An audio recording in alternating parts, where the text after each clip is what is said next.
역대상 23장 1절에서 32절입니다.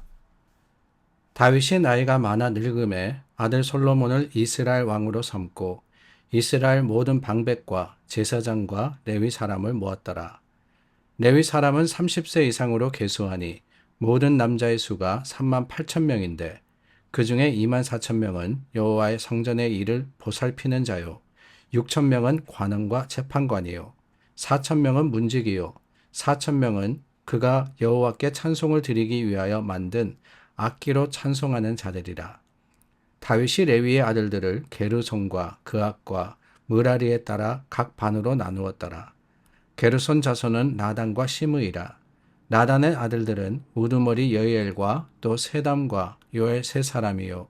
시므이의 아들들은 슬로밋과 하시엘과 하란 세 사람이니 이는 나단의 우두머리들이며 또 시므이의 아들들은 야악과 시나와 여우스와 브리아이니 이 네 사람도 시므이의 아들이라. 그 우두머리는 야하시요 그 다음은 시사며 여우스와 브리아는 아들이 많지 아니하므로 그들과 한 조상의 가문으로 계수되었더라. 그앗의 아들들은 아므람과 이스할과 헤브론과 우시엘 네 사람이라. 아므람의 아들들은 아론과 모세이니 아론은 그 자손들과 함께 구별되어 몸을 성결하게 하여 영원토록 심히 거룩한 자가 되어 여호와 앞에 분향하고 섬기며 영원토록 그 이름으로 축복하게 되었느니라. 하나님의 사람 모세의 아들들은 레위 지파 중에 기록되었으니 모세의 아들은 게르솜과 엘리에셀이라. 게르솜의 아들 중에 스브엘이 우두머리가 되었고 엘리에셀의 아들들은 우두머리 르하랴와 엘리에셀 이외에는 다른 아들이 없고 르하랴의 아들들은 심이 많았으며 이스할의 아들들은 우두머리 슬로밋이요 헤브론의 아들들은 우두머리 여리야와 둘째 아마랴와 셋째 야하시엘과 넷째 여가므암이며 우시엘의 아들들은 우두머리 미가와 그 다음 이사야더라. 므라리의 아들들은 마을리와 무시요 마을리의 아들들은 엘르아살과 기스라. 엘르아살의 아들이 없이 죽고 딸만 있더니 그의 형제 기스의 아들이 그에게 장가들었으며 무시의 아들들은 마을리와 에델과 여레못 세 사람이더라. 이는 다 레위 자손이니 그 조상의 가문을 따라 계수된 이름이 기록되고 여호와의 성전에서 섬기는 일을 하는 20세 이상 된 우르머리들이라. 다윗이 이르기를 이스라엘 하나님 여호와께서 평강을 그의 백성에게 주시고 예루살렘에 영원히 거하시나니 레위 사람이 다시는 성막과 그 가운데서 쓰는 모든 기구를 맬 필요가 없다한지라.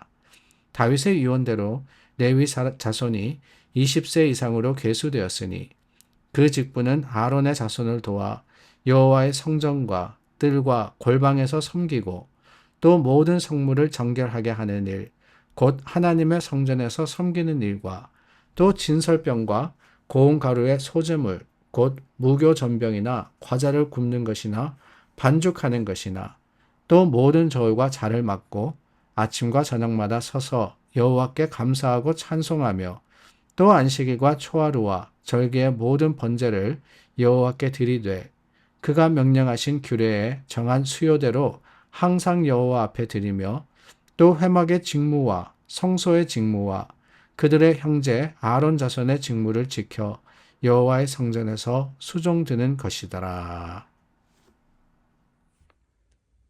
다윗은 솔로몬이 자기를 대신해서 성전을 건축할 수 있도록 모든 준비를 갖춥니다. 사실 다윗은 하나님을 누구보다도 더 사랑했기 때문에 그 성전을 자신이 건축하기를 원했을 겁니다. 그러나 하나님의 뜻이 그렇지 않다라는 것을 깨달은 순간 자신이 안타까워하거나 아쉬워하는 것이 아니라 오히려 솔로몬을 위해서 하나님의 뜻이 이루어지기를 바라면서 준비에만 충실히 했습니다. 특히 전장인 22장 14절 말씀에 보면은 환난 중에라는 말이 나옵니다. 환난 중에. 그러니까 성전 건축을 준비하는 그 과정이 결코 쉽지 않았다라고 하는 거예요. 여러 가지 어려움, 자신의 잘못과 실수뿐만 아니라 여러 일들 가운데서도 자신이 할 수 있는 최선을 다해서 하나님 성전을 건축하도록 준비했던 것, 그것이 다윗의 모습이었습니다. 그런데 여러분, 성전 건축을 준비한다라고 했을 때 다윗이 한 것은 그저 물질만이 아니었습니다. 성전이라고 하는 그 예배 장소에서 드려질 하나님을 향한 제사와 또한 하나님을 찾고 구함이 바르게 될 수 있도록 물질, 그러니까 건축에 필요한 재료들만이 아니라 그 성전을 섬길 사람들도 미리 세웁니다. 23장에서부터 27장까지가 바로 예배를 위해서 세운 사람들에 대한 기록입니다. 오늘 말씀에는 레위 사람들의 명단이 기록되어 있죠. 사실 성전의 재건, 그 성전의 건축과 함께 새롭게 시작되는 예배 시대에 가장 필요한 것은 그렇습니다. 어제도 말씀드렸지만은 사람입니다. 사람. 아무리 근사하게 건물이 지어졌다 할지라도 그 안에 거룩하고 뿐만 아니라 화려한 여러 제물에 쓰는 용기들과 또한 제사에 필요한 제물들이 있다 할지라도 그 일을 감당하는 레위 사람들이 바르지 못하다면 하나님 앞에 성결됨으로써 하나님께 합당한 예배자의 모습을 갖추지 못했다라고 하면은 그 모든 것들이 무슨 소용이 있었겠습니까? 그렇기 때문에 이 다윗은 이제 성전 시대에 맞는 레위 사람들에게 적절한 책임과 의무를 맡겨줌으로써 하나님께서 기뻐 받으시는 예배를 준비했던 겁니다. 사실 이전에 성막 시대와는 다른 책임을 가진 그런 제사장들이 아닙니까? 제사를 위한 사람들이었거든요. 성막 시대에는 텐트로 되어 있었습니다. 그래서 거기에 필요한 기물과 기구들을 옮기는 일이 제사장들, 그러니까 레위 지파에게 주어진 첫 번째 책임이었습니다. 광야 40년 동안이 그랬고요. 그 이후에도 계속해서 그 텐트를 여러 모습으로 준비하는 그것이 책임이었습니다. 그런데 성전에서는 이런 일들이 필요 없지 않겠어요? 25절과 26절 말씀해 보니까 그 성전의 기구들을 메고 옮기고 하는 일은 더 이상 필요 없다라고 합니다. 시대가 바뀌었다는 거죠. 그러나 여러분, 여기서 우리가 기억해야 하는 한 가지, 시대가 바뀌고 사람도 바뀌고 제사와 예배 형식이 완전히 바뀌었지만은 레위인들의 기본적인 가장 근본적인 직무는 변함이 없었다라고 하는 거예요. 제사장의 역할 뿐만 아니라 중보자의 역할, 하나님을 찬양하고 예배하는 그 역할에 있어서는 변한 것이 하나도 없었습니다. 하나님 앞에 백성들을 위해서 중보해야 하고 또한 하나님의 말씀과 그 뜻을 전해야 하고 백성들을 축복하고 제사를 통해서 하나님께 나아가는 그 모든 것들 변함이 없었다라고 하는 거예요. 사실 오늘날도 그렇습니다. 예수님께서 친히 대제사장이 되셔서 제사장의 직무를 완성하셨기 때문에 더 이상 제사장은 없습니다. 목사님이 제사장 아닙니까? 그러실런지 모르겠지만 아닙니다. 저는 제사장이 아니에요. 제사 드리는 역할을 하는 것이 아니라는 거죠. 다만 예수님께서 하신 일을 생각하면 우리 그리스도인들이 믿음 안에서 각자 제사장의 역할을 감당하게 되었습니다. 그러기에 성경에서도 예수 그리스도를 왕 같은 제사장이라고 했고 오늘 우리를 제사장의 역할로 부르셨다라고 하지 않습니까? 어느 누구가 있어서 중보하는 그것으로 하나님을 만나는 게 더 이상 아니라는 거예요.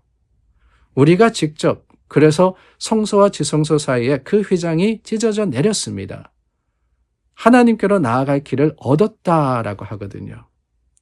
그러므로 여러분, 하나님께서 부르시고 구별하신 자, 그들에게 주어진 제사의 역할, 예배의 역할은 어쩌면은 어떤 특수한 레위 지파라는 그 특수한 이 사람들에게만 주어진 것이 아니라 오늘 모두에게 주어졌기 때문에 우리는 오히려 성결함으로써 하나님께 서고 또한 하나님의 그 거룩하심을 전해야 하는 책임을 맡은 자들이 아니겠습니까?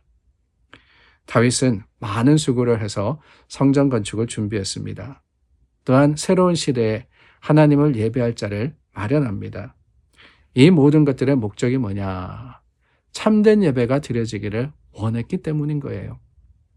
그 참된 예배, 시대가 바뀌고 방법이 달라지고 여러 모양은 변한다 할지라도 하나님의 기뻐 받으시는 예배라는 것은 변함이 없습니다. 저희 교회 20주년을 지나서 이제 21년을 향해서 가고 있습니다. 세월이 달라졌습니다. 시대가 바뀌었죠. 모습도 많이 변했습니다. 그러나 여러분, 기억하기를 원합니다. 하나님께서 우리를 부르시고 우리에게 맡겨주신 예배의 책임은 변함이 없습니다. 오늘 우리는 여전히 하나님을 예배하는 자들이며 그 예배 가운데 임하시는 주님의 성령과 주님의 거룩하심을 세상 속에 전하는 자들임을 기억하고 주님께서 부르신 그곳에서 참 교회로서 참 성도로서 하나님의 주신 사명을 다하기를 우리 주님의 이름으로 축원합니다. 기도하겠습니다. 참 좋으신 하나님 감사합니다. 우리를 부르셨습니다. 부른 곳에서 예배하며 하나님께 영광 돌립니다. 우리를 기뻐 받으시고 주님의 거룩하심으로 함께하여 주시옵소서. 예수님의 이름으로 기도드립니다. 아멘. 기쁜 날입니다. 감사한 날입니다. 이번 한 주 또 굉장히 무덥다고 하는데 하나님 안에서 서로를 돌아보고 또 주님의 교회로서 하나님 앞에 예배 드리는 참 제사장의 역할을 할 수 있기를 바랍니다. 기도하겠습니다.